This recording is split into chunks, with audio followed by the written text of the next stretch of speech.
Hello, जय हिंद दोस्तों आज हम सभी लोग अपने पूरे देश में यदि सेफ हैं तो मानते हैं कि हमारे जवानों के भरोसे हम लोग सेफ हैं। हमारे सेना के जवानों के भरोसे हम लोग अच्छी नींद लेते हैं, रातें में निफिक्र बेफिक्र होकर के सोते हैं और हम ये जानते हैं कि हमारे देश के ऊपर किसी भी प्रकार की परेशानी आएगी, संकट आएगी, कोई दुश्मन हमला करेंगे तो हमारे जवान जो हैं उन्हें संभाल लेंगे, हमारे देश को बचा लेंगे, हमें बचा लेंगे। लेकिन जवानों के साथ में एक और नाम आता है, वो है किसान। जी हाँ दोस्तों, ये जवान और किसान ही मिलकर हमारे इस देश को आज तक बचाए हुए हैं। लेकिन आज हमें किसानों को बचाने की जरूरत है। आज देश में इतनी बड़ी आंदोलन हो रहा है, इतनी बड़ी आंदोलन हो रहा है कि लोग सोचे भी नहीं थे कि किसान अचानक से जो देश के हित के लिए हमेशा सोचते हैं, वही किसान आज सरकार के विरुद्ध आंदोलन पे उतर आई है। और इतनी बड़ी आंदोलन है कि लोग सोचे भी नहीं थे कि आखिर किसान जो कभी न कुछ बोलने वाले, चुपचाप अपनी गश्ती में चलने वाले, अपनी मस्ती में चलने वाले, अपने कामों पे लगे रहने वाले और अपने हक और अधिकार के लिए भी नहीं लड़ने वाले, वैसे किसान आज उठ खड़े हुए हैं और इस कदर उठे हैं कि मारो पूरे देश में एक जन सैलाब आया है। दोस्त, ऐसा क्यों हो रहा है? और वे 3 कानून ऐसे कौन से हैं जो आखिर किसान जिसके कारण इतनी बड़ी आंदोलन कर रहे हैं? दोस्तों, ये जो 3 कानून है, 3 कानून को यदि हम लोग ध्यान से समझेंगे तो आखिरकार इस आंदोलन की वजह हम लोग समझ पाएंगे। किसान आखिर क्यों इतनी बड़ी आंदोलन कर रहे हैं। दोस्त, समझिए बात कि आखिर किसानों के साथ हो क्या रहा है। पहले इसको समझिए कि आखिर हमारे देश में महंगाई बढ़ती कैसे है। तो एक सिंपल सी थ्योरी इसके पीछे है कि यदि कोई भी प्रोडक्ट जो है वो मार्केट में अवेलेबल बहुत ही कम हो, बहुत ही कम मात्रा में यदि मार्केट में हो और उसकी डिमांड बहुत ही ज्यादा हो, तो जाहिर सी बात है वो वस्तु, वो प्रोडक्ट महंगा हो जाता है। वो प्रोडक्ट जो है वो मार्केट में कम क्यों आती है? इसलिए आती है क्योंकि प्रोडक्ट तो मैन्युफैक्चर हो रहा है, कंपनी फैक्ट्री में मैन्युफैक्चर हो रहा है, कहीं भी खेतों में मैन्युफैक्चर हो रहा है, घरों में मैन्युफैक्चर हो रहा है, बन रहा है। लेकिन वो होता क्या है, एक जगह भंडारण कर लिया जाता है। एक तरीका मैं आपको बता रहा हूँ समझने का, समझिएगा इस चीज को। मान लीजिए हमारे गाँव में धान की खेती बहुत ज्यादा होता है और हम क्या करेंगे कि धान उपजाए तो बहुत ज्यादा मात्रा में, लेकिन हम क्या किए, उसको अपने यहाँ भंडारित कर लिए, यानी कि उसे अपने यहाँ स्टोर करके रख लिए और फिर हम बाहर नहीं बेचे, मार्केट में जाकर के उसको नहीं बेचे। अब आसपास के जितने भी लोग हैं जहाँ धान की खेती नहीं हो पाती है, उन्हें धान की जरूरत है, उन्हें चावल की जरूरत है, वो खरीदने के लिए जाएंगे मार्केट में। मार्केट में तो धान है ही नहीं, क्यों? क्योंकि हम उसको स्टॉक करके रखे हुए हैं, स्टोर करके अपने यहाँ रख लिए हैं। अब होगा ये कि जो बचा खुचा धान पहले से अवेलेबल है मार्केट में, उसकी रेट बढ़ जाएगी क्योंकि डिमांड बहुत ही ज्यादा है, खरीदने वाले लोग बहुत सारे हैं, लेकिन मार्केट में वो जो धान है, चावल है, बहुत ही कम मात्रा में है, तो ऑटोमेटिकली उसका रेट बढ़ जाएगा। तो यदि किसी भी चीज की महंगाई होती है, भी वस्तु महंगा होता है, तो उसके पीछे का रीजन ये होता है, या तो उस वस्तु का प्रोडक्शन बहुत ही कम होता है, वो बनता ही बहुत कम है, या तो उसे स्टॉक करके रख लिया जाता है, कहीं स्टोर करके रख लिया जाता है। और मैं बताना चाहता हूं दोस्त कि ये जो 3 काले कानून कहा जा रहा है किसानों के लिए, उस 3 काले कानून में से एक कानून है यही आवश्यक वस्तु भंडारण अधिनियम। पता नहीं क्यों सरकार को अभी ऐसा कानून लाने की जरूरत पड़ गया, क्योंकि पहले ये नियम था कि कोई भी व्यक्ति अपने आवश्यक से ज्यादा किसी भी अनाज का भंडारण वो नहीं कर सकता है, और यदि भंडारण करते हुए पकड़ा जाता है तो फिर उसके ऊपर कानूनी कार्रवाई किया जाएगा, जिसके कारण कोई भंडारण नहीं कर पाता था, उसको स्टॉक नहीं कर पाता था। लेकिन अब सरकार ने यह साफ तौर पे कह दिया कि अपने आवश्यक से ज्यादा, जितना ज्यादा हम चाहे उतना ज्यादा भंडारण कर सकते हैं, किसी भी अनाज का या फिर सब्जी का या किसी वस्तु का हम भंडारण कर सकते हैं। सरकार का कहना है कि किसान को इसमें बेनिफिट होगा। क्यों होगा? क्योंकि सरकार का ऐसा मानना है कि यदि किसान किसी भी चीज को उपजा करके उसे भंडारण कर लेते हैं, तो जब मार्केट में महंगाई बढ़ जाएगी तो वो इसे महंगे रेट पे सेलिंग कर सकते हैं, महंगे रेट पे उसे बेच सकते हैं। लेकिन सबसे पहली बात तो ये सोचने वाली है मेरे दोस्त कि किसान ऐसे इंसान होते हैं जिनके घर चूते रहते हैं, जिनके घर टपकते रहते हैं बारिश में, लेकिन फिर भी वो किसान बारिश की दुआ करते हैं भगवान से कि हे भगवान, बारिश हो ताकि हमारे खेतों में अनाज सही से उग सके। ऐसे किसान कहाँ भंडारण कर पाएगा, ये बताइए? भंडारण कौन कर पाएगा? अब सभी लोग को समझ में आ रहा होगा कि भंडारण कौन कर पाएगा। भंडारण वही व्यक्ति कर पाएगा जिसके पास सुविधाएं हैं, और ये व्यापारी कर सकते हैं, बड़े बड़े बिजनेसमैन कर सकते हैं, जो बड़े बड़े कोल्ड स्टोर बना कर बहुत सारा जगह है, जिनके पास बहुत सारा पैसा है, वे लोग स्टोर करके इसको किसी भी चीज को रख सकते हैं। सरकार का ये जो कानून है किसानों के लिए ये व्यापारियों के पक्ष में जा रहा है, बिजनेसमैन के पक्ष में जा रहा है, बड़े बड़े उद्योगपतियों के पक्ष में जा रहा है, क्योंकि इससे पूरी तरह से बेनिफिट सिर्फ और सिर्फ व्यापारियों को होगा, बिजनेसमैन को होगा, बड़े बड़े उद्योगपतियों को होगा। किसानों को इससे कोई बेनिफिट होने वाला नहीं है। लेकिन वाकई में समझने वाली बात यह है कि वो कौन सा कानून है जिसको लेकर के किसान सबसे ज्यादा भड़के हुए हैं, वो है कॉन्ट्रैक्ट फार्मिंग। कॉन्ट्रैक्ट फार्मिंग क्या है इसको समझिए। पहले क्या करती थी सरकार कि एमएसपी लागू कर, यानी कि किसानों को एक न्यूनतम राशि पे किसी भी चीज को बेचना था, कि कम से कम सरकार एक रेट तय करती थी कि आपका जितना भी अनाज होगा वो सरकार यानी मैं खरीद लूंगा इतने रुपए में, है ना। एक फिक्स रेट था कि सरकार इतने में खरीदेगी। यदि मंडी में उसका भाव कम हो रहा है, आपके अनाज का भाव कम है, मार्केट में कम है, तो आप मार्केट ना बेच करके, मंडी में ना बेच करके आप एफसीआई गोदाम में जाकर के उसको बेच दीजिए। वहाँ अधिकारी रहते थे, एमएसपी वाले अधिकारी रहते थे जो किसानों के अनाजों को खरीदते थे। लेकिन इसमें क्या था कि जो अधिकारी होते थे एमएसपी वाले, वो फायदा कमा लेते थे, किसानों को कहीं का नहीं छोड़ते थे, ना घर का ना घाट का। कैसे समझिए।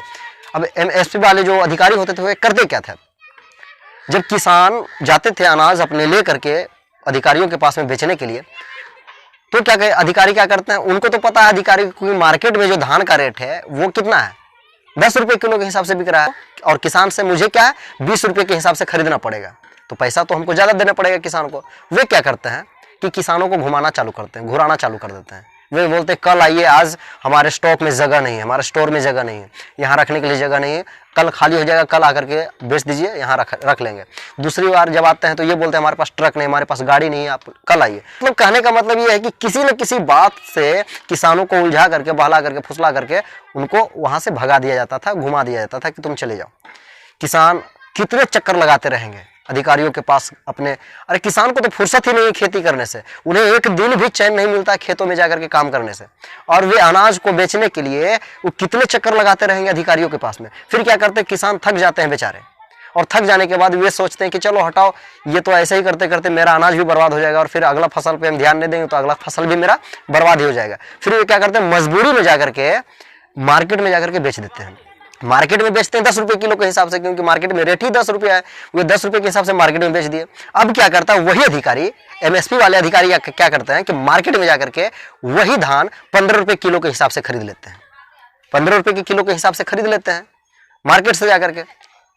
अब इसमें क्या हुआ कि उस अधिकारी को 5 रुपए किलो के हिसाब से जो पैसा है वो बच जाता है, और वो क्या करते हैं कि उतना स्टॉक अपने पास करने के बाद सरकार को बिल बना करके 20 रुपए किलो के हिसाब से, कि हम किसान से ही खरीदे हैं, 20 रुपए किलो के हिसाब से बिल बना करके शो कर देते हैं, दिखा देते हैं, और 5 रुपए पर किलो के हिसाब से वो अधिकारी कमा लेता है। यानी कि यहाँ पे लाखों करोड़ों का घपला हो जाता है, और किसान को कोई भी बेनिफिट नहीं हो पाता है। लेकिन फिर भी किसान उसी में संतुष्ट थे, क्योंकि बहुत सारे किसान बेच पाते थे किसी तरह से वहां जाकर के, अधिकारियों के पास में जाकर के। लेकिन अब क्या कर रही है सरकार का कहना है, सरकार ये खुले तौर पे ये कह चुकी है कि एमएसपी सरकार के लिए एक बोझ के समान है, और सरकार इसे जल्दी हटाना चाहती है, और शायद इसीलिए उसे हटाने का मौका मिल गया इस कोरोना महामारी के बीच में, और वो एमएसपी हटा रही है। और एमएसपी हटाने के बाद ये कॉन्ट्रैक्ट फार्मिंग वाला जो एजेंडा है, जो कानून है, ये जो विधेयक है, ये ला रही है। अब इस चीज को समझिए कॉन्ट्रैक्ट फार्मिंग का, वहां और यहाँ में सिर्फ एक ही अंतर है, एमएसपी और ये जो कॉन्ट्रैक्ट फार्मिंग है, इसमें थोड़ा सा का अंतर है। थोड़ा सा का अंतर यह है कि वहां पे किसानों के साथ जो कॉन्ट्रैक्ट होता था, किसानों के साथ जो एग्रीमेंट होता था, वो सरकार करती थी। अब सरकार की जगह कंपनी फैक्ट्री वाले करेंगे, व्यापारी करेंगे, बड़े बड़े उद्योगपति करेंगे, जो उनके अनाज खरीदने के लिए आएंगे, जिन्हें उस चीज की जरूरत है। जैसे मान लीजिए पार्ले जी का जो कंपनी है, वो पार्ले जी बिस्किट बनाती है, तो उसे बहुत सारा गेहूं चाहिए बिस्किट बनाने के लिए। किसान गेहूं उपजा रहे हैं, तो क्या करेंगे, कंपनी के जो मालिक हैं वे आएंगे और पूरे गांव में आकर के सभी किसान से मिल करके ये बोलेंगे, आप एक काम करो, पूरे खेत में, पूरे एरिया में आप गेहूं लगा लो। तो किसान बोलेंगे भाई क्यों गेहूं लगा लें, हम आलू लगा लेते हैं, हमको आलू में बेनिफिट हो रहा है। तो वे बोलेंगे कि आलू आपका कैसे बिकेगा। किसान बोलते हैं कि आलू मेरा 20 रुपए किलो के हिसाब से बिकता है, इसलिए हम बेनिफिट कमाएंगे उससे, आलू से।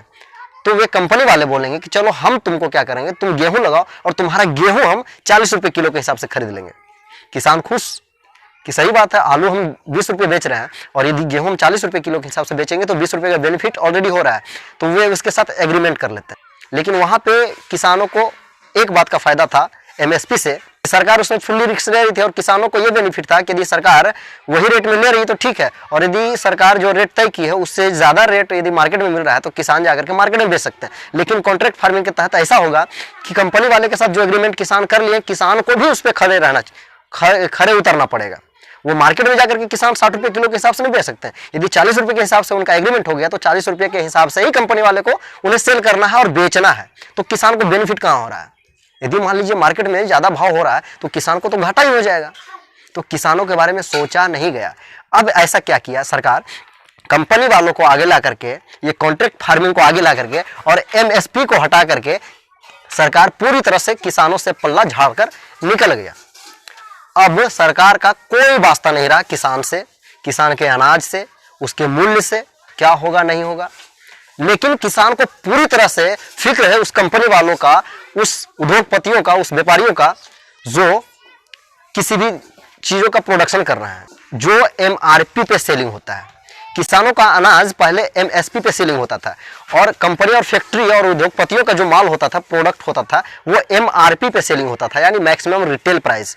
उसमें एक लिखा हुआ होता है, जैसे किसी भी चीज़ को आप खरीदते हैं ना तो उसमें MRP लिखा हुआ होता है। यदि साबुन खरीदते हैं, लाइफबॉय साबुन खरीदते हैं छोटा वाला, तो उसमें 10 रुपये MRP लिखा हुआ होता है। यानी कि यह है फिक्स कर दिया जाता है, कंपनी से ही ये फिक्स कर दिया जाता है कि मेरा साबुन जो है मार्केट में ना 10 रुपये के हिसाब से ही बिकेगा। इसे कोई कम में ना तो खरीद सकता है और ना ही कोई बेच सकता है और ना ही ज़्यादा में बेच सकता है, यानी फिक्स है, चाहे कुछ भी हो जाए।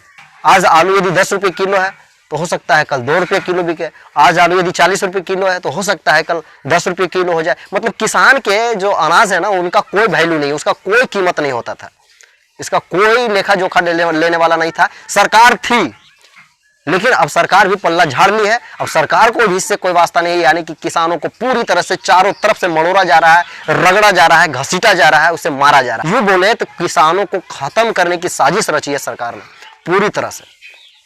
ये तीनों विधेयक जो है, जो तीनों कानून है, ये तीनों कानून जो है किसानों के बिल्कुल ही खिलाफ है। किसानों को मद्देनजर रखते हुए सरकार ये कानून नहीं ला रही है। ये सरकार के लिए बहुत बड़ी गलती साबित हो सकती है। और जिस तरह से किसान भाई आंदोलन पे उतरे हुए हैं, जिस तरह से प्रोटेस्ट कर रहे हैं ना, ये भारत देश के ऊपर बहुत ही महंगा साबित होगा।